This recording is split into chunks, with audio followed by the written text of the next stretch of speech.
So here we have the Hyundai Tucson automatic on a 66 plate. I'm going to start off by showing you around the outside of the car, and then we'll hop in and run through some controls on the inside.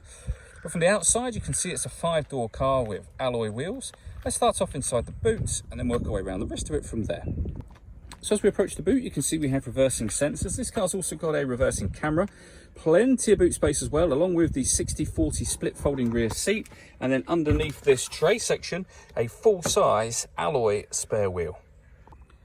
Okay, so we're just going to work our way back round to the front of the car, and then we'll hop in and run through some controls on the inside. But now that we've done a full circle of it, you can see it's in excellent condition the whole way round. Just briefly before we climb in, I think it's what we're seeing the interior from this exterior point of view. There's plenty to run through on the dashboard, so let's hop in and we'll do that right now. Okay, now that we're inside the car, we're going to start the dials. On the left-hand side, we have the rev counter, and on the right-hand side, the speedometer and fuel gauge. In the middle, you can see the total miles for the car, which are 18,717. The information displayed above that can be changed using buttons on the steering wheel. At the moment, we have a digital readout for the speedometer being displayed there.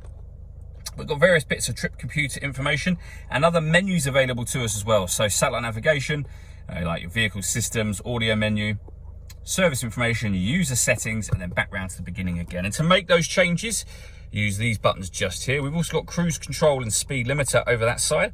On the left-hand side, we have stereo controls and phone controls. The phone controls can only be used after such time as you've paired the phone up, and that is done over on the central screen just here.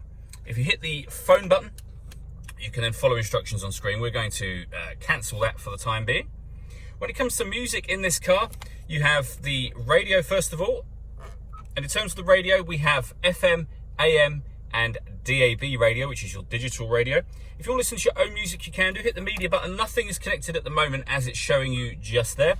You can connect up an auxiliary device, a USB device, and you can stream your music wirelessly via Bluetooth audio as well. On top of that, we have a full color reversing camera with guidelines showing you what direction the car is headed in relation to the image that you see on the screen. So it does make this car very easy to park. We've also got satellite navigation. There's a full video that shows how that works, which you can find both on our website and also on our YouTube channel as well. Working our way down, we have dual zone climate control. So you can adjust the passenger temperature, the driver temperature, the direction of the air, the fan speed up and down from here.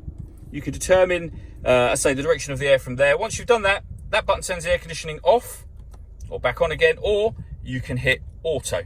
When you do that, the car will take control of where the air is blowing and the fan speed in order that it maintains those temperatures for you. To override that, simply readjust the fans to whatever level you want to put it back into a manual mode again. We have heated driver and passenger seats, both with 3 different heat settings each.